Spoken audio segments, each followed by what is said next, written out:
Во-первых, хотелось бы восхвалить Всевышнего Аллаха Субханаху ва Тааля за эту великую милость, которую Он нам оказал, когда сделал нас мусульманами. Мы, как мусульмане, следуем за книгой Всевышнего Аллаха, которая была ниспослана нам, а также следуем за сунной пророка Мухаммада, саллаллаху алейхи вассалям. Коран – это книга божественная, непростая, не является людской речью, а является словами самого Господа миров, который создал этот мир и создал все то, что вокруг нас. Он ниспослал эту книгу своему любимому, последнему из пророков и посланников, Мухаммаду ибн Абдиллах, саллаллаху алейхи вассалям. И как он сам Всевышний сказал об этом в некоторых аятах: «Я айюханнас, قد جاءكم برهان من ربكم وأنزلنا إليكم نورا مبينا». О люди, к вам уже явилось доказательство от вашего Господа, и мы ниспослали вам ясный свет, то есть эту книгу, Коран. فَأَمَّا الَّذِينَ آمَنُوا بِاللَّهِ وَاعْتَصَمُوا بِهِ فَسَيُدْخِلُهُمْ فِي رَحْمَةٍ مِّنْهُ وَفَضْلٍ وَيَهْدِيهِمْ إِلَيْهِ صِرَاطًا مُسْتَقِيمًا. Тех, которые уверовали в Аллаха и крепко ухватились за Него, Он введет в свою милость и щедрость и поведет к себе прямым путем. Также сказал Всевышний Аллах в Священном Коране: «Я айюханнас, قد جاءتكم موعظة من ربكم وشفاء لما في الصدور وهدى ورحمة للمؤمنين». О люди, Аллах обращается ко всем людям, без исключения, ко всем тем, кого можно назвать человеком. Поэтому всякий тот, который уважает себя как человека, если в нем еще жива человечность, должен прислушаться к словам того, которого создал его. Особенно в этом последнем откровении Священного Корана. Аллах говорит: «О люди, к вам от вашего Господа явилось увещевание». Этот Коран – увещевание, то есть назидание, наставление и средство исцеления для того, что в груди. И чтобы исцелить все болезни, которые имеются в груди, верное руководство, то есть которое указывает на прямой путь, на самый правильный, и милость для верующих. В другом аяте Всевышний Субханаху ва Тааля говорит: فَمَنْ جَاءَهُ مَوْعِظَةٌ مِّن رَبِّهِ فَانْتَهَى فَلَهُ مَا سَلَفَ وَأَمْرُهُ إِلَى اللَّهِ. Если кто-нибудь из них после того, как к нему явится предостережение от Аллаха, прекратит, то ему будет прощено то, что было прежде. Увещевание, назидание, напоминание, наставление, предостережение приходит к нам. От кого? От Всевышнего Аллаха Субханаху ва Тааля. Кто прислушается, кто обратит на это внимание, пусть не обращает внимания на свое прошлое, как он раньше жил. Пусть не обращает внимания и пусть ни в коем случае не задержит его и не удержит все то, что было раньше. То, что раньше натворил, то, что раньше нагрешил, пусть на это не обращает внимания. Почему? Потому что Всевышний Аллах говорит, что если тот, кому явится предостережение от Аллаха, прислушается, прекратит, то ему будет прощено то, что было прежде. Можешь не думать и не быть озабоченным из тяжести того, что ты творил в прошлом. Почему? Потому что Всевышний Аллах Субханаху ва Тааля прощает и не спосылает от себя откровения и напоминания. Люди нуждаются в том, чтобы их напоминали, и из-за этого Он посылал пророков и посланников. «Кад джаакум мин Аллахи нур ва китабум мубин», говорит в другом аяте. Явились к вам от Аллаха свет пришел, нур, пророк Мухаммад, саллаллаху алейхи вассалям, который светился благом, светился, когда разговаривал, светился, когда смотрел, когда обучал, когда делал наставления. И его слова были свет и приведут к свету вечному. Явились к вам от Аллаха свет и ясное Писание, ясное, легкое. Чтобы понять смысл Священного Корана, не обязательно вдумываться сильно, или ломать голову, или прикладывать какие-то сверхъестественные навыки. Нет, книга Всевышнего Аллаха Субханаху ва Тааля рассчитана на самый широкий круг слушателей. Не перестают извлекать из нее пользу ученые, но и простые люди, такие как мы с вами, неграмотные и необразованные, тоже можем извлекать пользу с этой книги. Почему? Потому что эта книга, превосходная книга, не похожа ни на какую другую речь. Это речь Всевышнего, который создал каждого и который знает, кому что подходит. И разъясняет ее самым ясным образом, как сказал в одном из аятов Всевышний: وَكَذَلِكَ أَنزَلْنَاهُ قُرْآنًا عَرَبِيًّا وَصَرَّفْنَا فِيهِ مِنَ الْوَعِيدِ لَعَلَّهُمْ يَتَّقُونَ أَوْ يُحْدِثُ لَهُمْ ذِكْرًا. Таким образом, мы ниспослали его в виде Корана. На каком языке? На арабском языке. И подробно разъяснили в нем свои угрозы. Подробно разъяснили в нем свои угрозы. Для чего? Чтобы они устрашились, или чтобы это стало для них назиданием.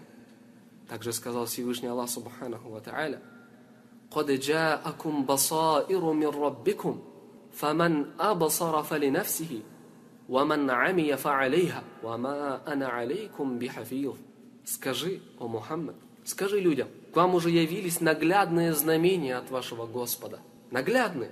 Кто узрел их, тот поступил во благо самому себе, а кто был слеп, тот навредил себе. И скажи также им: я не являюсь вашим хранителем.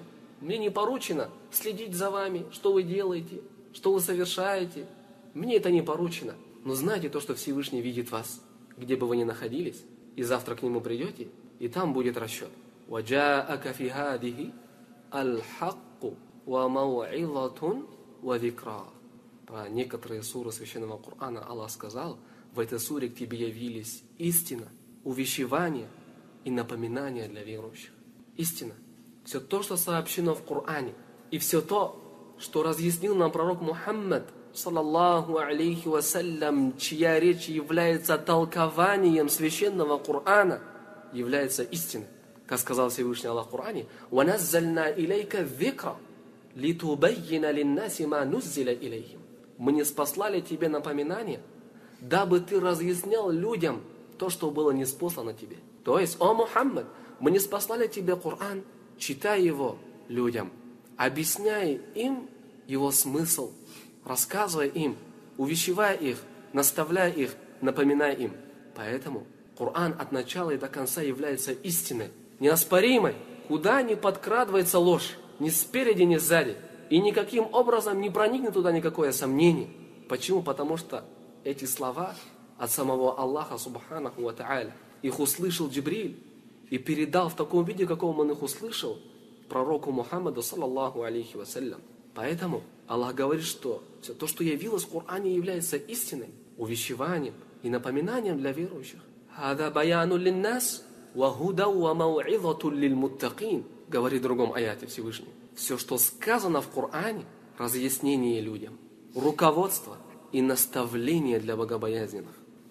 Также сказал Всевышний Аллах, говоря о своей книге: «Куль хуа лиллазина аману худа ва шифа, валлазина ла ю'минуна фи аданихим вакр, ва хуа алейхим ама». Скажи, он является руководством к прямому пути и исцелением для тех, которые уверовали, а уши неверующих поражены глухотой, и они слепы к нему. «Уляика юнадауна мим маканим ба'ид». Словно к ним взывает издалека. Коран показывает только на прямой путь, только на самый правильный, на самый логичный, на самый разумный, благоразумный. И является исцелением от всех болезней. Но есть люди, которые не слышат его. Но есть люди, которые не слышат его. Они поражены глухотой. И они слепы также к нему, к этому священному Корану. То есть они лишены зрения ощущаемого. Или они действительно глухие, поражены этим недугом. Нет, они видят прекрасно и слышат прекрасно. Но не вдумывается, не размышляет, не принимает и не следует. Поэтому Аллах говорит, словно к ним взывает издалека. Они до такой степени беспечны, до такой степени у них нет желания выслушать откровение от Аллаха. В этом своем поведении они похожи на людей, которых зовут издалека. Далеко, представь себе, человек стоит, его позовешь, он тебя слышит или не слышит? Он тебя абсолютно не слышит. Точно так же и эти люди. Они похожи на них. Это неправильно. وَنُنَزِّلُ مِنَ الْقُرْآنِ مَا هُوَ شِفَاءُ وَرَحْمَةٌ لِلْمُؤْمِنِينَ وَلَا يَزِيدُ الظَّالِمِينَ إِلَّا خَسَارًا. Мы не спосылаем в Коране то, что является исцелением и милостью для верующих. Тебе же это хорошо. Выслушав Коран, ты исцелишься от многих болезней. И это милость для тебя. Когда Всевышний не спаслал тебе Коран, это было с его стороны милостью для тебя. Надо понимать, воспринимать это как милость божественную к тебе. Почему? Потому что слушать Коран, слушать толкование Корана от пророка Мухаммада, саллаллаху алейхи вассалям, это тебе нужно. Это не нужно Всевышнему. Аллах Всевышний, Он Господь, который заботится о своих творениях, заботится в их религии, о их будущем. Он угрожает, но во благо тебе же. А грешникам, дальше Аллах продолжает, «Валя язиду залимин илля хасара». А грешникам это не прибавляет ничего, кроме убытка. Грешникам не прибавляет этого ничего, кроме убытка. То есть грешники, они не извлекают никакой пользы священного Корана, а наоборот, им идет не польза, а что? Убыток наоборот. Почему? Потому что довод и доказательства от его Господа доходит до него, а он не прислушивается. А завтра в судный день это будет доводом за него или против него? Против него. Поэтому говорили праведные предшественники, которые жили раньше, ученые, говорили, тот, который сел за священный Коран, чтобы почитать его, или тот, который услышал священный Коран, станет либо извлекшим пользу, либо прибавившим убыток. Одно из двух, третьего не может быть. Это очень важно. Аллах похвалил свою книгу и сказал: «Инна хадал Кур'ана яхди лиллати хия аквам, ва юбашширу л-му'минина аллазина я'малуна салихати, анна лахум аджран кабира, ва анна аллазина ла ю'минуна бил ахирати, а'тадна лахум азабан алима». Воистину, этот Коран указывает на самый прямой путь, на самый правильный путь и возвещает верующим, которые совершают праведные деяния, благую весть о том, что им уготована великая награда. А тем, которые не веруют в последнюю жизнь, мы приготовили мучительные страдания. Эти и подобные ему аяты указывают на важность уделения внимания тому, что говорит Всевышний Аллах в этой книге, а также на важность и серьезность прислушиваться к пророку Мухаммаду, саллаллаху алейхи вассалям, что он говорит, выслушивать его проповеди, назидания, выслушать его речь, его изречения. Он разъяснил нам Коран, объяснил, что ждет нас завтра, что будет происходить, когда мы встретим Всевышнего, что нужно делать, чтобы приготовиться к смерти самым совершенным, самым достаточным образом. И не нужно вести себя беспечно, потому что Всевышний Аллах, субханаху ва та'аля, описал обитателей огня, что они были беспечны к его аятам, к аятам священного Корана, к знамениям Всевышнего Аллаха, субханаху ва та'аля, были беспечны, были невнимательны, халатно относились. Допустим, в одном из аятов Всевышний говорит: «Инна аллазина ла ярджуна лика'ана, вараду бил хаяти дунья, ватма'анну биха, валлазина хум ан аятина гафилун, улаика ма'уахумун нару бима кану яксибун». Воистину тем, которые не надеются на встречу с нами. Смотрите на описание этих людей. Аллах про них говорит сейчас. Воистину тем, которые не надеются на встречу с нами, не надеются на встречу с Аллахом, довольствуются мирской жизнью и удовлетворяются ею, успокоились в этом мире, а также тем, которые пренебрегают нашими аятами, нашими знамениями, пристанищем будет огонь за то, что они приобретали. Их местопребыванием постоянным будет что? Будет адское пламя. Посмотрите, Аллах говорит, они пренебрегали его знамениями, его аятами. И описал их тем, что они не надеются на встречу с ним, довольствуются мирской жизнью, удовлетворяются и успокоились в этом мире. Потому что все это неразрывно связано. Человек, если полюбит этот мир и захочет в нем оставаться, а он в нем никогда не останется навечно, однозначно уже его судьба определена, что он будет пренебрегать аятами Аллаха, субханаху ва та'аля. Почему? Потому что его сердце находится в другом месте, не в саду аятов Аллаха и знамений Всевышнего. Поэтому эти аяты нам указывают, нам как мусульманам, особенно тем, которые признают себя как мусульман, выслушивать. Дорогие братья, сегодня мы здесь собрались для того, чтобы изучить очень полезную книгу. Называется она «Три основы». Милостью Всевышнего Аллаха субханаху ва та'аля по отношению к нам, они многочисленны.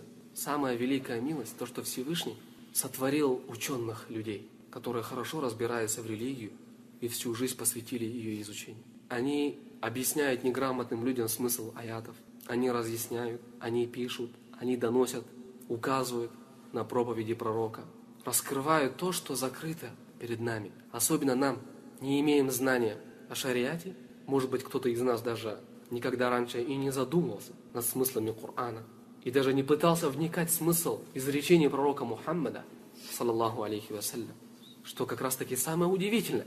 Мусульманин говорит «Ля иляха илlallah», Мухаммад, Расулуллах, свидетельствует, что нет божества, кроме Аллаха, и что Мухаммад, посланник Аллаха, а потом после этого не знает смысл этого свидетельства, кто такой Аллах и что говорил пророк. Но хвала Аллаху, это до нас сейчас доходит.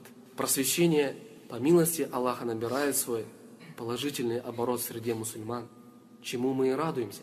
И хвала Аллаху, есть такие ученые, которые облегчают понимание аятов нам в доступном образе. И одна из этих книжек является та, которую мы будем с вами изучать. Называется она «Три основы». Очень важная книжка. Приступим к ее чтению. Если тебя спросят, какие три основы обязательно знать каждому человеку, то скажи: познание рабом своего Господа, своей религии и своего пророка Мухаммада, саллаллаху алейхи вассалям. Джазак Аллах хайр. Говорит автор, если тебя спросят, какие три основы обязательно нужно познать каждому человеку, если тебя спросят, какие три основы обязательно знать каждому человеку, изучение которого обязательно для каждого, то ответь ему, такому человеку. Скажи: познание рабом своего Господа, свою религию и своего пророка Мухаммада, саллаллаху алейхи вассалям. Эти три основы обязан знать каждый человек. Знать своего Господа, знать своего пророка Мухаммада, саллаллаху алейхи вассалям, и знать свою религию ислам. Да воздаст Всевышний Аллах благом автору. Переживает за мусульман. Человек ученый, видит то, чего не видят простые люди. Простой человек, неграмотный, необразованный, и замечает эти вопросы. Серьезность их. Последствия отсутствия знания об этих трех основах не ощущает тоже. Но хвала Аллаху, есть такие ученые, которые подскажут и напомнят. Да воздаст Аллах благом автору, который написал эту книжечку, и вначале сейчас вот здесь говорит в виде вопроса и ответа. Если тебя спросят, какие три основы нужно знать, то ответь ему следующим образом. Человек должен знать Аллаха, своего Господа, пророка Мухаммада, алейхи салату вассалям, и знать свою религию ислам. Автор, рахимахуллаху та'аля, построил эту свою книжечку, если более точнее отметить или выделить вот это вот вступление, которое мы с вами прочитали в виде вопроса и ответа. Взял из аятов священного Корана и из сунны изречения пророка Мухаммада, саллаллаху алейхи вассалям. И в обучении этих трех основ он берет пример у пророка Мухаммада, саллаллаху алейхи вассалям. Каким образом? Сейчас объясню, инша Аллаху та'аля. Во-первых, изучение этих трех основ крайне важно. Дело очень серьезно. И взял он это, читая хадисы пророка Мухаммада, саллаллаху алейхи вассалям, где говорится о том, что каждый человек после своей смерти будет спрошен как раз таки об этих трех основах. Будет спрошен, и ему зададут в могиле эти три вопроса. Имам Ахмад, рахимахуллаху та'аля, а также Абу Дауд, Аль-Хаким, Ат-Таялиси, а также Аль-Аджурри приводят длинный хадис в описании всего того, что будет происходить после смерти человека. У нас в религии ислам пришло много хадисов пророка Мухаммада, саллаллаху алейхи вассалям. Также есть аяты священного Корана, где говорится о том, что ждет человека после смерти. Но самый длинный хадис, который подробно описывает происходящее, это хадис, который передает нам выдающийся сподвижник посланника Аллаха, саллаллаху алейхи вассалям, которого зовут Аль-Бара ибн Азиб. Этот хадис также передают другие сподвижники, такие как Анас, Аиша и другие. Но самый длинный, самый подробный передал хадис он. В этих источниках, которые я сейчас перечислил. И сказали ученые, этот хадис достоверный. Этот хадис достоверный. Аль-Бара ибн Азиб, прочитаем вам этот хадис. Аль-Бара ибн Азиб, радiyallahu анху, сподвижник пророка, однажды рассказывал. Однажды мы отправились на кладбище Бакия, чтобы похоронить одного из мусульман, который был из числа ансаров. Жил один человек, относился к ансарам, умер. И люди отправились его хоронить на кладбище Бакия, рядом с мечетью пророка Мухаммада, саллаллаху алейхи вассалям, нынче недалеко. Отправились его хоронить. В это время, продолжает Аль-Бара, говорит, в это время к ним подошел пророк, саллаллаху алейхи вассалям. Он сел, повернувшись в сторону Киблы, в сторону Мекки, в сторону Киблы. И сподвижники сели возле него, боясь даже шелохнуться. Сидели таким образом, как будто бы на их головах уселись птицы, боялись шелохнуться. Почему? Потому что они, когда собирались вокруг пророка, саллаллаху алейхи вассалям, вели себя порядочно и слушали тихо пророка Мухаммада, саллаллаху алейхи вассалям. Почему? Потому что он передает истину. После смерти пророка Мухаммада, саллаллаху алейхи вассалям, мусульмане тоже должны тихо слушать пророка Мухаммада, саллаллаху алейхи вассалям, и ничего против не говорить, не обсуждать и не возражать. Даже в голове такого не должно быть у мусульман. А должны выслушивать, смириться, принять, покориться, подчиняться и повиноваться должны. Потому что это пророк Мухаммад, саллаллаху алейхи вассалям. И они сели вокруг него. Могилу еще рыли. И пророк, саллаллаху алейхи вассалям, ворошил землю палочкой. Потом трижды поднимал свой взор к небесам и опускал обратно на землю. После чего сказал, саллаллаху алейхи вассалям: ищите у Аллаха защиты от наказания в могиле. Ищите у Аллаха защиты от наказания в могиле. А потом сказал трижды: ищу у Аллаха защиты от наказания в могиле. Сам сказал потом, трижды, саллаллаху алейхи вассалям. А потом сказал своим сподвижникам: когда правоверный раб расстается с мирской жизнью и находится на пороге жизни будущей, к нему спускаются с неба ангелы с лицами, подобными солнцу. Они приносят с собой саван и благовоние из рая и садятся там, куда простирается его взор. Затем к нему подходит ангел смерти. Он усаживается у его головы и говорит: «О благая душа, о душа, обретшая покой, выходи навстречу прощению и благосклонности Аллаха».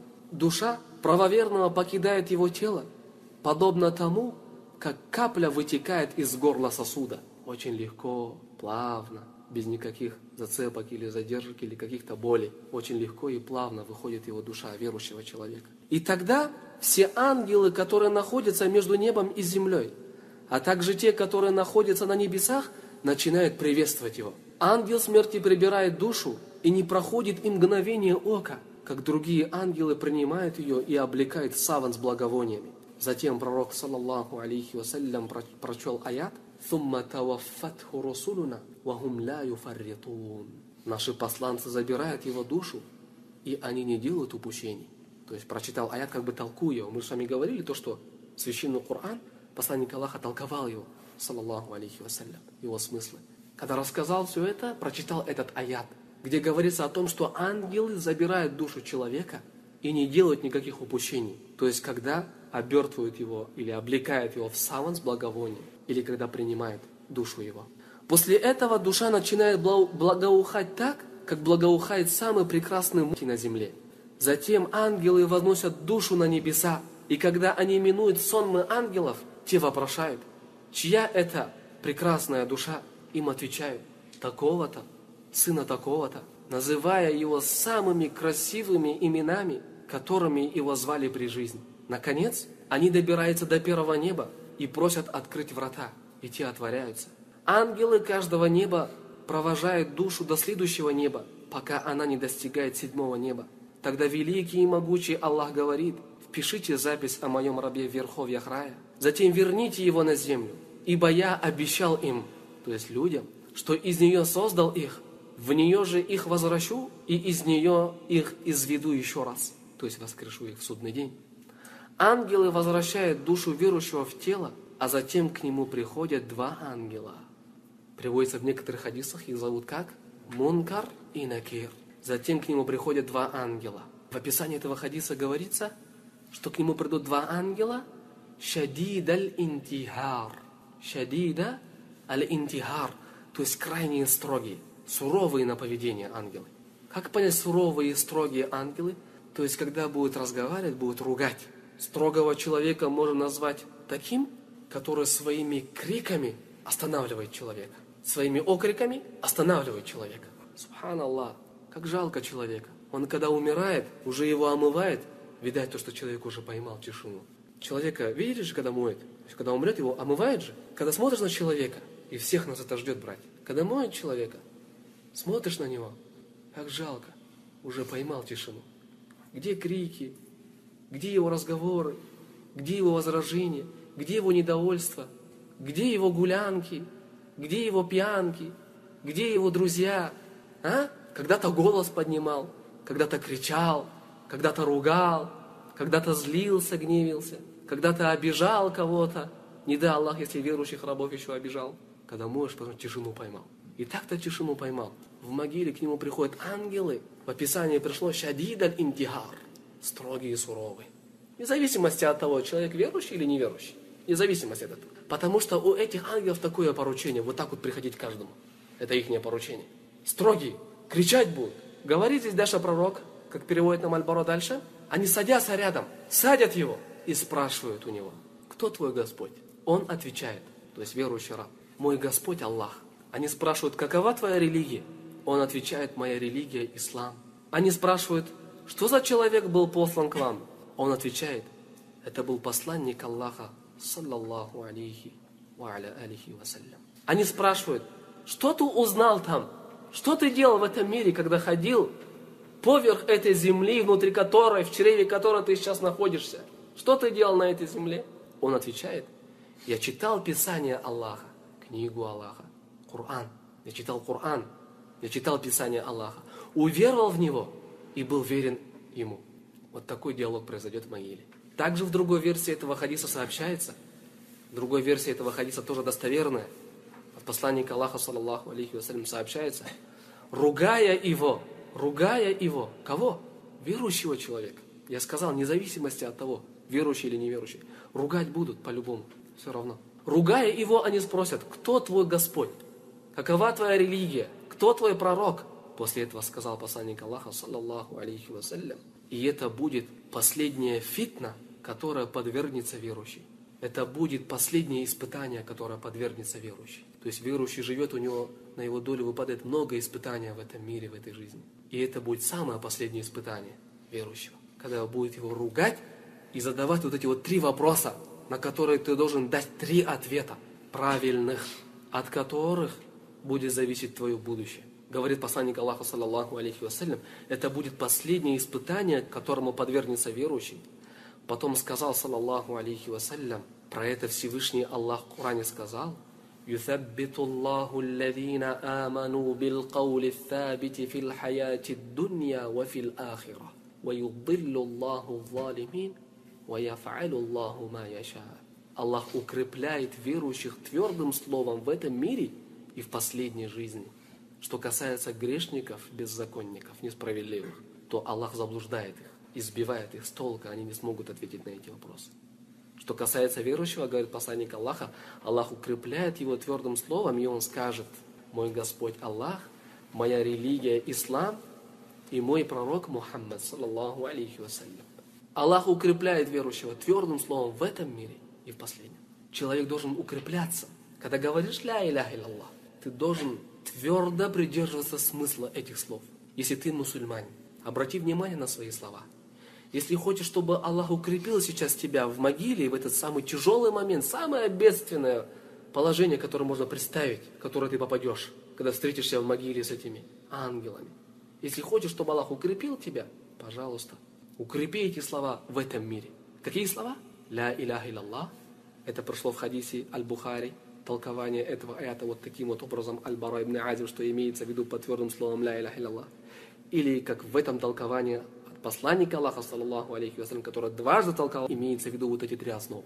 Если хочешь, чтобы Аллах не оставил тебя без помощи в этот тяжелый момент, если хочешь, чтобы Аллах укрепил тебя твердым словом в могиле, пожалуйста, укрепи эти 3 основы, ходя на этой земле. Дальше продолжает посланник Аллаха, саллаллаху алейхи вассалям, в этом хадисе: тогда голос с небес возвещает, после того, как верующий ответит на эти вопросы правильным ответом, тогда голос с небес возвещает: правдив мой раб, расстелите для него райские красоты, оденьте в райскую одежду и откройте для него врата в рай. Он начинает наслаждаться райскими благоуханиями, и его могила расширяется до просторов, которые только может объять его взор. Перед ним внезапно появляется мужчина с прекрасным ликом, в восхитительном одеянии, благоухающим приятным ароматом. Говорит: я сообщу тебе нечто, что осчастливит тебя. Скажет: радуйся довольству Аллаха и райским садам, где уготовано вечное блаженство. Это день, который был обещан тебе. Тогда верующий вопрошает: кто же ты? Твой лик предвещает благо, твой лик несет добро.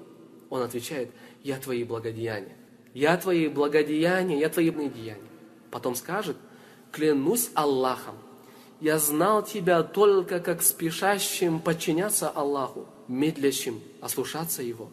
Да воздаст тебе Аллах благом. Потом раскроется дверь в раю и дверь в аду, и будет сказано: это было бы твоим местопребыванием, если бы ты ослушался Аллаха. Но Аллах заменил его на это место в раю, Когда же он узреет райские прелести, то скажет: Господи, Господи мой, пусть же наступит судный час, побыстрей, дабы я смог вернуться к своей семье и вновь обрести свое богатство. Альхамдулилля. Это касательно кого? Верующий человек. Потом дальше продолжает посланник Аллаха, саллаллаху алейхи вассалям, и говорит, далеко не радует. Когда же неверующий раб расстается с мирской жизнью и находится на пороге жизни будущей, к нему спускаются с неба ангелы с грубыми черными лицами. Они приносят с собой грубую ткань из ада и садятся там, куда простирается его взор. Затем к нему подходит ангел смерти, усаживается у его головы и говорит: «О, скверная душа, плохая душа, испорченная душа, выходи навстречу гневу и негодованию Аллаха». Он вырывает душу неверующего из тела, подобно тому, как зубчатый вертел проходит сквозь мокрую шерсть, которая будет разрывать его вены и сухожилия. Уже когда душа будет покидать тело, будет очень больно, будет происходить вот таким вот образом.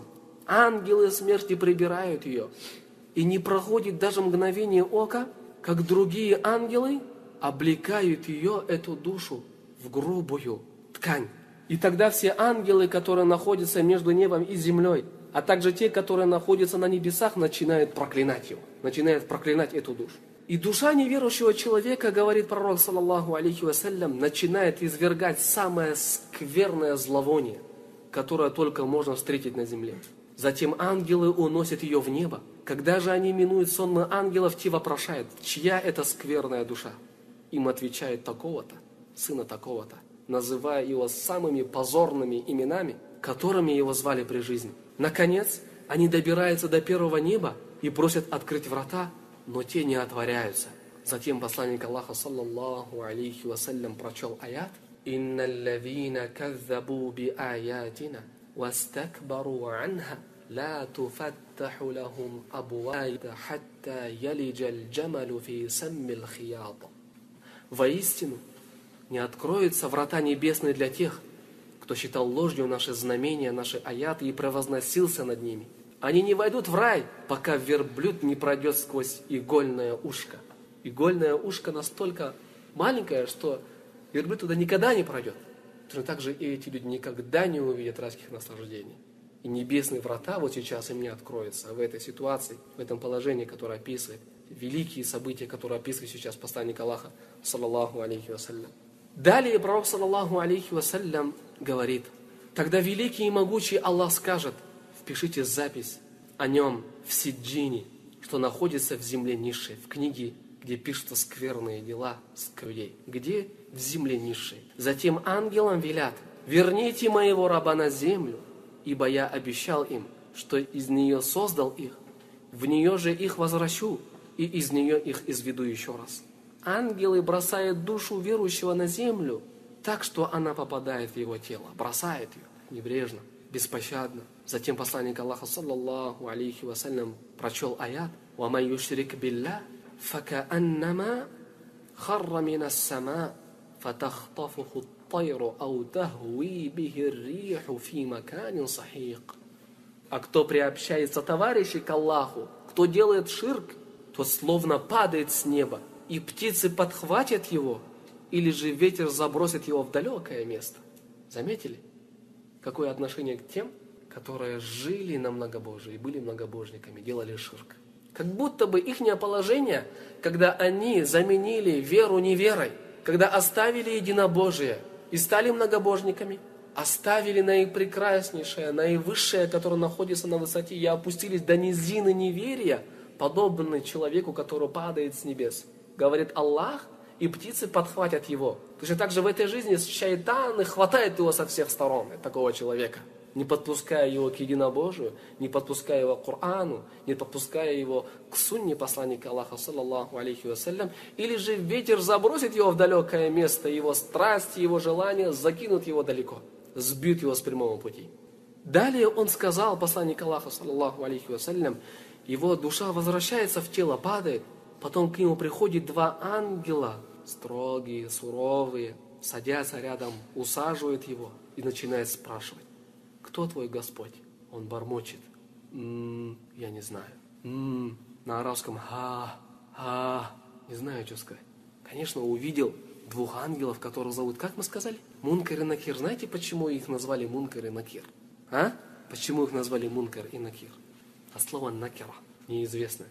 Этих ангелов никто никогда не видел. В жизни такое зрелище не видел человек. И когда увидит их, настолько испугается, вот так вот замучит. Я не знаю, скажет. Потом они скажут, что ты знаешь о человеке, который был послан к вам? Он не сможет назвать его имя даже. И ему будет сказано, его звали Мухаммад. Он скажет, я не знаю. Я слышал, как люди говорили это. А ему скажут в ответ, ты не знал и ты не читал. Тогда глаз с небес возвещает. Он лжет. Этот человек лжет. Расстелите для него огненные ложа. Откройте для него врата в ад. К нему подступает адский жар и огненный ветер. И его могила сужается настолько, что его ребра входят одно в другое. И тут перед ним внезапно появляется мужчина с отвратительным ликом, в омерзительном одеянии, от которого исходит гнилой запах, и говорит, я сообщу тебе нечто, что огорчит тебя. Клянусь Аллахом, я знал тебя только как спешащим ослушаться Аллаха, медлящим подчиняться Ему. Да воздаст тебе Аллах злом. Потом раскроется дверь в раю и дверь в аду, и будет сказано, это было бы твоим местопребыванием, если бы ты подчинился и послушался Аллаха. Но Аллах заменил его на это место в аду. Это день, который был обещан тебе. Тогда он спрашивает, кто же ты? Твое лицо предвещает зло, приносит зло. Он отвечает, я твои скверные деяния. Затем назначат над ним слепого, глухого, немого. Приставят к нему слепого, глухого, немого, в руках которого будет кувалда. Если ею ударить по горе, она рассыпалась бы в прах. Он начинает бить его ударами, и тот искрошается в прах. Но после каждого удара Аллах воссоздает его заново. А после второго удара он начинает издавать вопли и крики, которые слышат все, кроме джиннов и людей. Говорит, Господи, не позволяй часу настать. На этом завершается этот длинный хадис, в котором сообщается о том, что ждет человека после смерти. Отсюда мы познаем серьезность, важность вступления автора. Когда сказал, еще раз, брат, прочитай. Если тебя спросят, какие три основы обязательно знать каждому человеку, то скажи, познание рабом своего Господа, своей религии и своего пророка Мухаммада, саллаллаху алейхи вассалям. А Анас, радiyallahu анху, рассказывал, передавает посланник Аллаха, саллаллаху алейхи вассалям, как это приводится в двух достоверных сборниках хадиса Бухари и Муслим. Говорит, саллаллаху алейхи вассалям, после того, как раба Аллаха положат в его могилу, а его товарищи повернутся и уйдут, и он даже услышит стук их сандалий, вот это вот действительно расставание, после которого нет возвращения. К нему явятся два ангела, усадят его и спросят его, что говорил ты об этом человеке Мухаммаде, саллаллаху алейхи вассалям? Он ответит, я свидетельствую, что он раб Аллаха и его посланник. После чего ему скажут, посмотри на место свое в огне. Аллах заменил его для тебя на место в раю. Затем пророк, саллаллаху алейхи вассалям, сказал, и он увидит оба этих места. Что же касается неверного или лицемера, то он ответит ангелам, не знаю, я лишь повторял то, что говорили люди. Тогда ему скажут, ты не знал и не читал. А потом ему нанесут удар железным молотком или железной кувалдой между ушей. И он издаст такой крик, который услышат все, кто окажется поблизости от него, кроме людей и джиннов. Вот что ждет человека после смерти. Вкратце говоря, если быть кратким, с него будет спрос, ему зададут великий вопрос. 3 вопроса, на которые он должен дать 3 ответа. Ответ на эти 3 вопроса – это как раз таки эти 3 основы, которые мы будем с вами изучать.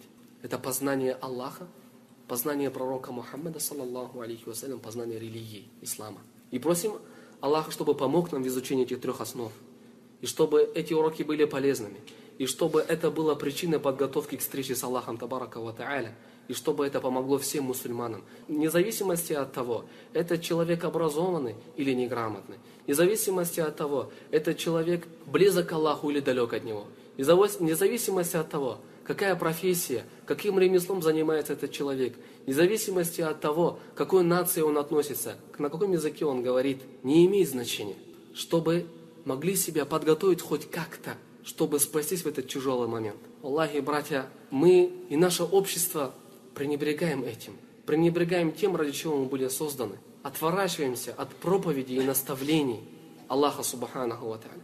Мы ведем себя так, словно мы были сотворены ради мирской жизни или появились на свет только ради развлечения. Всевышний Субханаху ва Тааля хорошо по своей милости продолжает увещевать нас посредством проповеди и напоминаний. Вот здесь даже, допустим, в этом длинном хадисе, который прочитали, пророк, саллаллаху алейхи вассалям, переживает за верующих. Возле него сподвижники собрались, выбрал удобный момент, рассказал им, что сейчас произойдет, что нужно делать, чтобы приготовиться к этому часу. Хвала Аллаху, Всевышний не переставал увещевать и не перестает увещевать, пока не наступит судный день или пока ты не умрешь. И пророк тоже это делал, саллаллаху алейхи вассалям. Но самое удивительное и самое дерзкое со стороны людей, это то, что они продолжают пренебрежительно отворачиваться от них. Всевышний говорит: «Иqтараба линнаси хисабухум, ва хум фи гафляти му'ридун». Описывая, субханаллах, наше положение. «Ма ятихим мин зикрин мин раббихим мухдатин, илля стама'уху, ва хум ял'абун, лагиятан кулубухум». Говорит Аллах, час расплаты приблизился к людям, однако они с пренебрежением отворачиваются. Час расплаты приблизился к людям, однако они с пренебрежением отворачиваются. Час расплаты имеется в виду смерть. Аллах сказал то, что она приблизилась к людям, смерть. Не считайте то, что это далеко, что еще все впереди, жизнь продлится долго, я еще буду здесь находиться. Так не считай и не думай. По двум причинам. Первая причина, которая побудит так не думать, это то правило, которое упомянули благоразумные мудрецы, у которых здравый ум, здравое мышление. У них есть правило. Все то, что придет, можно считать близким. Все то, что придет, все то, что грядет, можешь считать его близким. Почему? Потому что оно все равно придет к тебе, рано или поздно. А до этого, как оно еще не пришло, ты обманываешь себя мечтами, оттягиванием. Но на самом деле это близко.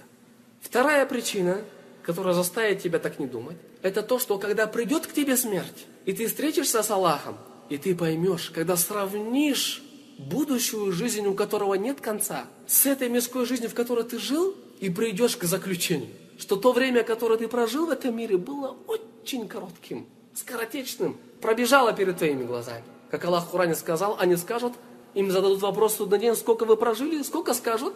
Полдня. Покажется им это время очень коротким, потому что теперь у них есть с чем сравнивать, потому что они увидели ахир. Поэтому Аллах в этом аяте вот сейчас напоминает мусульманам. Что говорит сейчас мусульманам? Говорит, час расплаты приблизился к людям, час смерти приблизился к вам. Но люди, что люди? Какая у них реакция на это? Говорит Аллах, однако они с пренебрежением отворачиваются. Когда бы ни приходило к ним новое назидание от их Господа, они выслушивали его, забавляясь. Сердца же их оставались беспечными. Ихние сердца продолжали оставаться беспечными, невнимательными к назиданиям Аллаха Субханаху ва Тааля, потому что их не интересовало ничего, кроме мирских удовольствий. И сами они в это время предавались развлечениям, пытаясь удовлетворить свои низменные желания, совершая порочные поступки и произнося губительные речи. Но ведь это от них не требовалось. Что от них требовалось? От них требовалось поступать совершенно иным образом. Они должны были что сделать? Непрестанно помнить о воскрешении, расплате и воздаянии. Можете поставить сейчас такой вопрос на этом уроке. В чем причина, что люди не изучают три основы? В чем причина то, что люди отклоняются от этих великих основ, которые он должен знать, о которых будет спрошен в своей могиле? В чем причина? Можете поставить вот такое оглавление в виде ответа. Это беспечность, невнимательное отношение к назиданиям Аллаха, беззаботный образ жизни. Беззаботный образ жизни. Большинство из нас наполняют часы своего драгоценного времени бездеятельностью, бездействием. И не задумываются над назиданиями Всевышнего Аллаха. В чем причина? Халатное их отношение, беспечное. Разве пророк Мухаммад, саллаллаху алейхи вассалям, сейчас, сидя с подвижниками возле могилы, не предостерег? Валлахи, клянемся нашим Господом, предостерег. Донес. Свидетельствуем это и говорим: о Аллах, мы свидетельствуем, что пророк донес до нас это. Мы услышали это. Назад дороги нет. Наступит судный день. Всевышний Аллах Субханаху ва Тааля соберет всех людей. а потом выведет своего пророка, и он будет свидетельствовать против них. Пророк, саллаллаху алейхи вассалям, старался как мог, доносил как мог, объяснял самым элементарным образом, на легком языке. Все его способны понять, выслушать, воспринять. Донес, саллаллаху алейхи вассалям. Объяснил, а ведь то, что он сейчас объяснил и рассказал, это очень страшно. Если бы мы знали по-настоящему, как это все выглядит, если бы мы знали по-настоящему, как это все вот выглядит в могиле, валлахи, никто бы из нас не смог бы заснуть. Не было бы вкусной этой пищи, которую мы кушаем. И не было бы у нас такая тяга к женщинам, как сказал посланник Аллаха, саллаллаху алейхи вассалям. Если бы было известно вам то, что известно мне, вы бы побольше что делали? Плакали, поменьше смеялись бы. Посмотрите на Усмана ибн Аффана, радийаллаху ан, как передает от него его вольноотпущенник Хани, как это передается в сборнике Ат-Тирмизи. Этот хадис достоверный, как сказали ученые. Рассказывая про Усмана, великого сподвижника, говорит он, когда Усман останавливался возле могилы, начинал плакать. «Хатта ябулля лихьятаху». Начинал плакать, пока борода его не становилась мокрой от слез. Потом ему люди сказали: ты слышишь о рае, но не плачешь. Слышишь об аде, не плачешь. Почему, когда становишься возле могилы, останавливаешься возле могилы, начинаешь плакать? Тогда он сказал, радийаллаху анху, «Инна Расул Аллахи саллаллаху алейхи вассалям кал».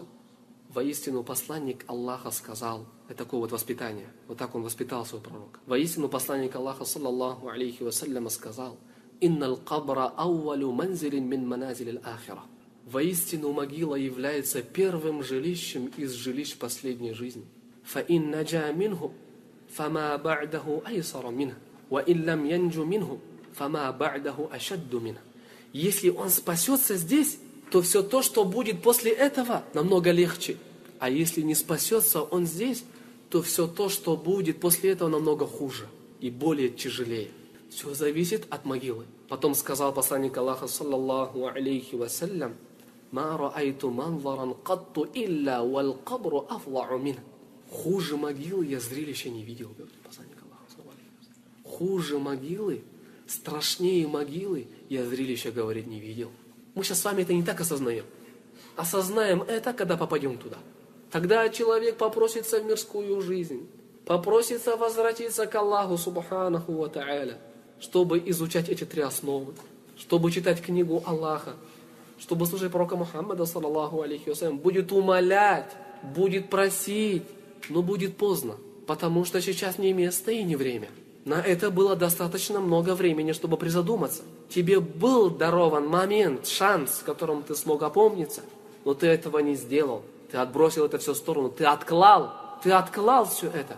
Вот теперь это с тобой происходит. Говорит пророк, хуже, чем могилы, я зрелища не видел. Саллаллаху алейхи вассалям. Переживал за верующих. Усман плакал, стоял возле могилы. Потому что пророк донес до нас самым совершенным образом. Донес до нас эти основы и донес до нас все то, что будет происходить в этом. Но большинство из нас не плачут, а наоборот забавляются и смеются. И нету такой тяги идти в мечеть, нету такой тяги выслушать проповеди Аллаха, назидания пророка Мухаммада, саллаллаху алейхи вассалям. Почему, как мы с вами сказали, беззаботный образ жизни, подобный животным некоторым, которых интересует только его плоть, что касается его души, духовного состояния, не заботится. Это неправильно. Это болезнь, которая, если поразит твоего сердца, то погубит тебя. Погубила тех, которые были до нас. Аллах погубил тех, которые были до нас по причине вот этой вот болезни, беспечности. Один из них фараон, кому Аллах послал Мусу, алейхиссалям. «Фалямма кашафна анхумур риджза, иля аджалин хум балигуху, ида хум янкуфун».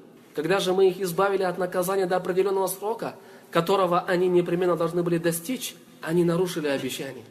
«Фантакамна минхум, фаагракнахум фил ямми бианнахум кадзабу биаятина, ва кану анха гафилин». Мы отомстили им и потопили их в море за то, что они сочли ложью наши знамения и пренебрегали ими, были невнимательны к ним. Невнимательность губит. Беспечность, вот такое вот халатное отношение погубит тебя завтра. Кто-то может сказать, как избежать этой болезни? Что нужно сделать, чтобы быть внимательным, чтобы хранить религию Аллаха, сохранить религию Аллаха? Что нужно делать, чтобы позаботиться о самом себе вот таким образом, о котором сейчас мы с вами говорим, или описываем, читаем аяты хадиса? Опять-таки ответ в Священном Коране. Всевышний Аллах Субханаху ва Та'аля говорит: «Васбир нафсака مع الذين يدعون ربهم بالغداة والعشي يريدون وجهه ولا تعد عيناك عنهم تريد زينة الحياة الدنيا ولا تطع من أغفلنا قلبه عن ذكرنا واتبع هواه وكان أمره فرطا». Будь же терпелив вместе с теми, которые взывают к своему Господу по утрам и перед закатом и стремятся к Его лику. Не отвращай от них своего взора, желая украшений этого мира. И не повинуйся тем, внимательно обратите на это внимание, и не повинуйся тем, чьи сердца мы сделали небрежными к нашему упоминанию. Не повинуйся тем, чьи сердца мы сделали небрежными к нашему поминанию, то есть к единобожию, Корану и Исламу. Кто следует своим низменным страстям, и кто понапрасну теряет время и губит свою жизнь. Кто понапрасно теряет время и губит свою жизнь. Вот ответ на этот вопрос. Из этого аята следует, что Всевышний Аллах Субханаху ва Та'аля приказал нам что? Приказал нам проводить время в обществе людей, неотъемлемыми качествами которых является поклонение и искреннее служение Аллаху. Мусульмане должны общаться с такими людьми, даже если они являются бедняками. Потому что общение с праведниками приносит человеку неисчислимую пользу.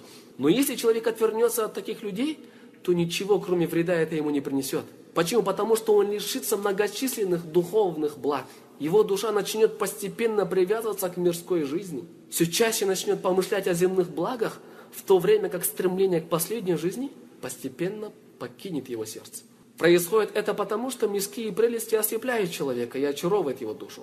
И в результате этого человек перестает поминать Аллаха и устремляется за мирскими удовольствиями и наслаждениями. Теряет время, губит свою жизнь и оказывается в огромном убытке. Не нужно общаться с людьми, чьи сердца Всевышний сделал небрежными к поминанию Аллаха Субханаху ва Та'аля. Водиться с ними не надо. Они сами себе выбрали жизнь такую, но ты не подчиняйся и не повинуйся им. Они выбрали себе такую жизнь. Ихний удел – это вечное несчастье и бесконечное разочарование. Аллах запретил повиноваться таким людям, потому что они предали забвению своего Господа, а Всевышний Аллах заставил их забыть про самих себя. Теперь они не заботятся о самих себе, но ты таким не будь и не подчиняйся им, а позаботься о самом себе. Переживай за себя, за свою душу, ведь ты завтра вернешься к Аллаху Субханаху ва Та'аля. Сегодня мусульмане Коран слушают, к пророку Мухаммаду, саллаллаху алейхи вассалям, прислушиваются. Многие из нас сегодня слушают врагов Аллаха, неверующих людей. Для кого-то авторитет какая-то личность в Европе, для кого-то авторитет это какая-то личность из Америки. К его словам он прислушивается, принимает всерьез, читает томами ихние книжки, не жалеет свое время любоваться ими, следить за их жизнью, как они живут. Может быть, даже делать то, что они делают, чтобы достичь того, что они достигли. Аллах тебе в Коране говорит, не повинуйся им. Они забыли про самих себя. Ты не будь таким. У тебя же есть разум, ты же мусульманин. У тебя же дома есть Коран. Их сердца беспечны, они обречены. Ты не будь таким. Ты слушай Аллаха и слушай пророка Мухаммада, саллаллаху алейхи вассалям. Вот тогда спасешься. Стремись к Аллаху. Будь в обществе людей, которые могут быть с тобой вместе на работе, с которыми у тебя могут быть общие дела. Будь с ними, с такими, которые совершают намаз, и которые говорят или будут говорить, напоминать тебе об этих трех основах. Будете друг другу напоминать, повторять, изучать, укреплять, увеличивать свои познания об этих трех основах. Опять же, с такими людьми это принесет тебе пользу, иншаллах. Они достойны, чтобы им подражать, а чтобы ходить с этими людьми, чьи сердца Всевышний Субханаху ва Та'аля сделал небрежными к этим основам, это не будет правильно. А если это сделаешь, потеряешь свое лицо перед Аллахом Субханаху ва Та'аля. Потеряешь свое лицо. Сколько скорби, сколько печали будет в этот день, когда встретишь Аллаха с этим лицом. Посланник Аллаха, саллаллаху алейхи вассаляма, как это приводится в достоверном сборнике Сахих Аль-Бухари, говорил, что в судный день приведут смерть в виде черного белого барана. Глашатай возгласит: «О обитатели рая!» А они станут вытягивать шеи и смотреть в его сторону. Тогда он спросит: «Знаете ли вы, что это?» Они ответят: «Да, это смерть». и все они увидят ее. То есть смерть будет показана людям в судный день в виде черно-белого барашка.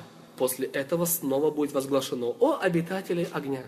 И они станут вытягивать шеи и смотреть в ее сторону. Тогда спросят: знаете ли вы, что это? Они ответят: да, это смерть. И все они увидят ее. После чего этого барана зарежут. И глашатай скажет: «О обитатели рая, вы пребудете в раю вечной и не вкусите смерти. О обитатели огня, вы пребудете в огне вечной и не вкусите смерти». Все изменится, все поменяется. Измерение все уже будет другое. Смерть в виде барашка зарежет в судный день. Теперь смерти дальше не будет. Будет вечная жизнь либо в аду, либо в раю. Сказав это, посланник Аллаха, саллаллаху алейхи вассалям, прочитал следующий аят.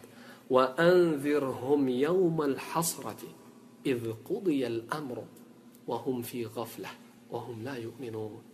Предупреди их о дне скорби и печали, когда решение уже будет принято. О Мухаммад, предупреди людей, предупреди их об этом дне скорби и печали, когда решение уже будет принято. Какое решение будет принято? Что теперь жизнь вечная, не будет смерти. Аллах уже принял это решение. Это день великой скорби, великой печали. Много кого этот момент разочарует, потому что знает теперь, что он попадет в огонь. Когда будет гореть, не будет он там жить, но и не умрет тоже, как сказал Аллах. То есть посмотришь на него, он не умирает. То есть будет гореть там живым. Но когда будет гореть, ты посмотришь на него, жизнью ты уже не назовешь это. Потому что одни мучения, страдания и муки. День великой скорби и печали. Потом посланник Аллаха, саллаллаху алейхи вассалям, дочитал аят, сказал: но они проявляют беспечность. Аллах в Коране говорит: но они проявляют беспечность. Пророк остановился и сказал: теми, кто проявляет беспечность, являются живущие в мире этом. Потом закончил аят и сказал: и они не веруют. Беспечность опять. Халатное отношение. Смысл этого хадиса и этого аята: как ты можешь находиться в беспечности, когда впереди тебя этот день скорби и печали? Как ты можешь себя так вести беззаботно, не обращать внимания на то, что будет с тобой в могиле? Или ты ждешь, когда наступит тебе смерть, от которой ты уклонялся, и когда сорвут тебя покрывало твоей беспечности? Как Аллах в Коране сказал: وَجَاءَتْ سَكْرَةُ الْمَوْتِ بِالْحَقِّ ذَلِكَ مَا كُنْتَ مِنْهُ تَحِيدٌ. Смертельная агония явится с истиной. Вот то, чего ты избегал, говорит Аллах. Смертельная агония явится с истиной. Придет тебе смертельная агония. Вот от чего ты уклонялся и чего ты избегал. Чего ты избегал, вот она настигла тебя. وَنُفِخَ فِي الصُّورِ. И подует в рог. ذَلِكَ يَوْمُ الْوَعِيدِ. Это день исполнения угрозы, который был вам обещан. وَجَاءَتْ كُلُّ نَفْسٍ مَعَهَا سَائِقُ وَشَهِيدٌ. И каждая душа явится, и вместе с ним ангел погоняющий и ангел-свидетель. Теперь смотрите. لَقَدْ كُنْتَ فِي غَفْلَةٍ مِّنْ هَذَا فَكَشَفْنَا عَنْكَ غِطَاءَكَ فَبَصَرُكَ الْيَوْمَ حَدِيدٌ. Ты был беспечен к этому, был невнимателен к этому, но мы сорвали с тебя твое покрывало, которое окутало твое сердце. Теперь только покинула тебя твоя беспечность. И острым является сегодня твой взор, острым, а страха замрут твои глаза. Где эти глаза, которые бегали в этой жизни, моргали беспечно? Моргаешь глазами беспечно, невнимателен. Берегись от этого вот события, которое упомянул Всевышний в этом аяте. Нельзя так себя вести. وَقَتَرَبَ الْوَعْدُ الْحَقُّ فَإِذَا هِيَ شَاخِصَةٌ أَبْصَارُ الَّذِينَ كَفَرُوا. Приблизится истинное обещание, и тогда взоры неверующих в ужасе замрут. Тогда взоры неверующих людей в ужасе замрут. «Я вайлана кад кунна фи гафлятин мин хада, баль кунна залимин».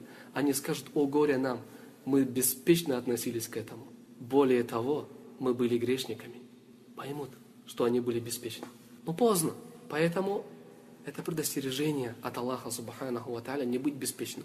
Удели внимание, удели время для изучения этих трех основ. Что мешает тебе? Что мешает тебе изучать эти три основы? Тебе же не говорят: перечитай целую библиотеку книг, и только потом зайдешь в рай. Нет, это всего лишь три основы, очень легкие, и понять их будет не тяжело.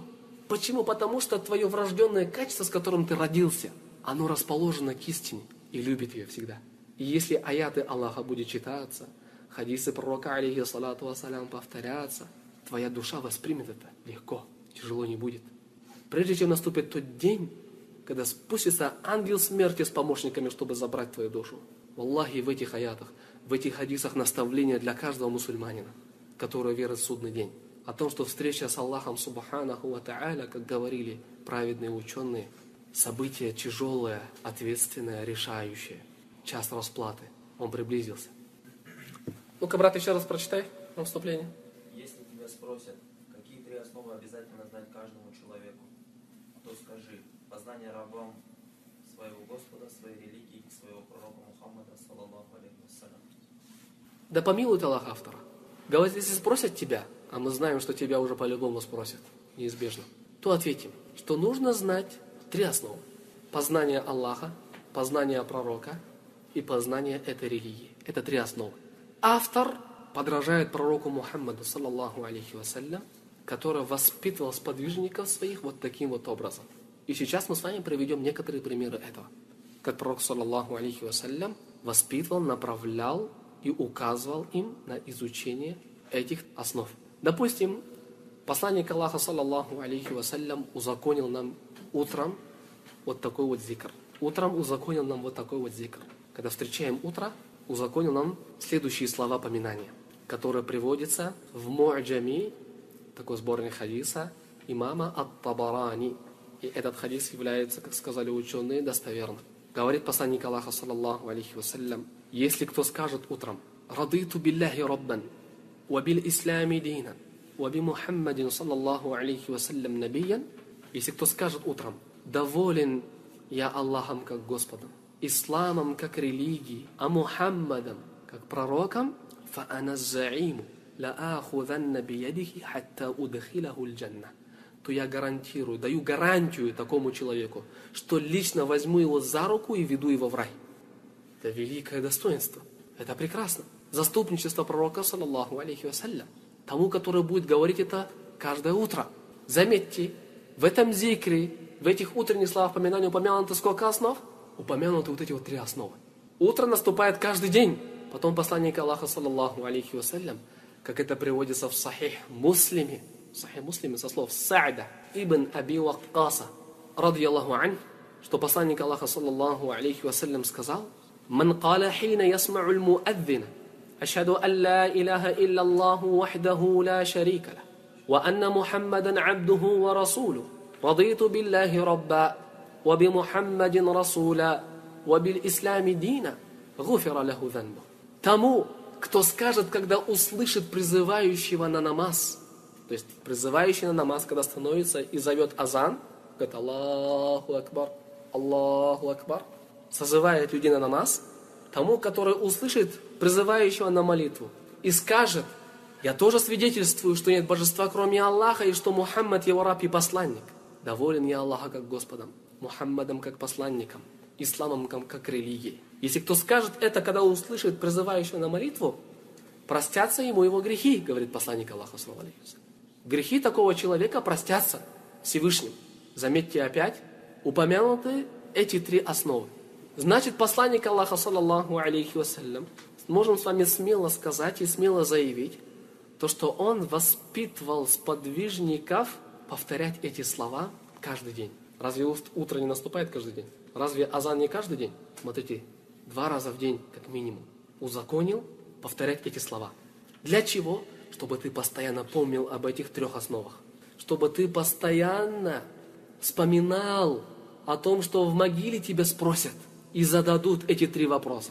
И повторяя эти слова, стремился сделать их качественными, несущими в себе правильный смысл, и от которых оставался отпечаток на твоих делах, на твоем сердце, на твоем языке. Однажды посланник Аллаха, саллаллаху алейхи вассалям, встретил Абу Саида Аль-Худри. Был такой сподвижник, его зовут Абу Саид Аль-Худри. Как приводится это в Сахих Муслиме, достоверном сборнике хадисов. Однажды посланник Аллаха, саллаллаху алейхи вассалям, встретил его и сказал: «Я Абу Саид, о Абу Саид, ман радия биллахи раббан, ва бил ислами динан, ва би Мухаммадин, саллаллаху алейхи вассалям, набиян, ваджабат лаху аль-джанна». Сказал ему: «О Абу Саид, тому, кто доволен Аллахом как Господом, исламом как религией, а Мухаммадом как посланником, обязательно послужит наградой рай». فَعَجِبَ لَهَا أَبُو سَعِيدٍ فَقَالَ أَعِدْهَا عَلَيَّ يَا رَسُولَ اللَّهِ فَفَعَلْ. Тогда Абу Саиду понравились эти слова, и он попросил: повтори их мне, о посланник Аллаха. И пророк, саллаллаху алейхи вассалям, повторил ему их. Также дядя посланника Аллаха, саллаллаху алейхи вассалям, Аль-Аббас ибн Абдиль-Мутталиб, передает достоверный хадис, как приводится это у имама Муслима, тоже в его сборнике Ас-Сахих, говорил: я слышал посланника Аллаха, саллаллаху алейхи вассалям, который говорил: ذَاقَ طَعْمَ الْإِيمَانِ مَنْ رَضِيَ بِاللَّهِ رَبًّا وَبِالْإِسْلَامِ دِينًا وَبِمُحَمَّدٍ саллаллаху алейхи вассалям расуля. Почувствовал вкус веры тот, который остался довольным Аллахом как Господом, Исламом как религией, а Мухаммадом как посланником. Почувствует вкус веры. Ты никогда не вкусишь вкуса этой веры. Это вера, братья, вера и иман человека. У нее есть вкус. У нее есть вкус. Этот вкус ты не почувствуешь никогда, пока не останешься доволен вот этими тремя основами. Аллахом как Господом, Мухаммадом как посланником и Исламом как религией. Понятно это или непонятно? Остался доволен. Я доволен Аллахом как Господом. Или останется довольным Аллахом как Господом, Исламом как религией, Мухаммадом как пророком. Как понять, остался довольным? Или останется довольным? Или был довольным? Говорят ученые, смысл этого, когда ты говоришь, что доволен Аллахом, да, как Господом, доволен Исламом как религией, доволен Мухаммадом как посланником. Ученые говорят, это означает, что ты полностью удовлетворен ими. Ограничиваешься ими, и кроме них тебе никого не надо. И кроме них тебе никого не надо, и других ты не ищешь. Ничего другого ты не ищешь. Понятно? Вот смысл слов «я доволен». Как ты сможешь быть удовлетворенным? Или доволен тем, что не знаешь? Значит, это требует от тебя что? Чтобы ты был по-настоящему доволен. Чтобы ты по-настоящему почувствовал вкус веры. Требует от тебя, чтобы ты знал и изучал Аллаха как Господа, знал и изучал Ислам как религию, знал и изучал Мухаммада, саллаллаху алейхи вассаляма, как пророка, или, вкратце говоря, изучал эти три основы. Или, вкратце говоря, изучал эти три основы. Вот что по-настоящему означает быть довольным Аллахом, Исламом и пророком, саллаллаху алейхи вассалям. Значит, вкратце можно сказать, что смысл этого хадиса заключается в том, истинная суть довольства Аллахом как Господом, Исламом как религией, Мухаммадом как пророком, истинная суть этого заключается в том, чтобы ты изучал, чтобы ты понимал правильно, чтобы ты убежден был и чтобы делал амал на это. Чтобы ты делал и поступал в соответствии с этим. Вот что такое по-настоящему быть довольным, удовлетворяться. Изучать, понимать правильно, быть убежденным, не сомневаться и делать амал на это, действовать. Вот к чему призывал посланник Аллаха, саллаллаху алейхи вассалям, и вот на чем воспитывал своих сподвижников. Вот такое должно быть у нас быть воспитание. Пророк, саллаллаху алейхи вассалям, переживал за нас, старался для нас, днем и ночью напоминал об этих основах, поэтому давайте изучать их, давайте повторять их, давайте заучивать их, давайте понимать их правильно, просить у Аллаха, чтобы Он усилил убежденность в этих трех основах, и делать амал, поступать в соответствии с этими основами, и делать все то, что требует от тебя эти три основы. Может быть, окажется так, что при встрече со Всевышним Аллахом мы будем рады. Может быть, окажется так, то, что мы будем одними из тех, про кого Всевышний Аллах Субханаху ва Та'аля сказал в своей книге: «Инна аллазина калу раббуна Аллах, thumma стакаму, تتنزل عليهم الملائكة ألا تخافوا ولا تحزنوا وأبشروا بالجنة التي كنتم توعدون». Воистину те, которые сказали: наш Господь Аллах, и потом были стойкими, на них не сходят ангелы перед смертью и говорят: не бойтесь и не печальтесь, а радуйтесь раю, который был вам обещан. Возможно, мы будем одними из тех, про кого сказал посланник Аллаха, саллаллаху алейхи вассалям, как это приводится в Сахих Аль-Бухари, со слов Аиши, ради Аллаху анха, что пророк Мухаммад, саллаллаху алейхи вассалям, когда верующий человек умирает, он радуется и ликует, что встречается с Господом миров. И тогда ему не терпится с тоской побыстрее встретиться с Ним. И Всевышний Аллах Субханаху ва Та'аля тоже хочет встретиться с Ним. Хочет встретиться с Ним. Просите почаще у Всевышнего Аллаха Субханаху ва Та'аля, чтобы Он увеличил знания об этих трех основах. И чтобы Всевышний Аллах Субханаху ва Та'аля привил к нам любовь к этим трем основам. И чтобы Всевышний Аллах субханаху ва тааля, вселил в наши сердца тоску по встречу с Ним, и чтобы мы удостоились этой великой награде, а именно возможность пребывать в райских блаженствах и смотреть на Его прекрасный лик. Изучая эти три основы, мы надеемся на это и просим, чтобы Всевышний Аллах, субханаху ва тааля, исправил положение мусульман в этом напоминании для тех, которые хотят опомниться, в этом наставлении для тех, которые отворачиваются или уходят в сторону. Это усовершенствование и назидание для тех, которые уже укрепились, или которые уже принялись за изучение, или которые слушают, или которые повторяют. Во всем благо, кто бы ни был, вне зависимости от его положения, пусть изучает эти три основы. Ведь посланник Аллаха, саллаллаху алейхи вассалям, требовал этого от своих сподвижников и воспитывал их на постоянном произношении на языке, поминании сердцем этих великих трех основ. وصلى الله وسلم وبارك على نبينا محمد وعلى آله وأصحابه أجمعين.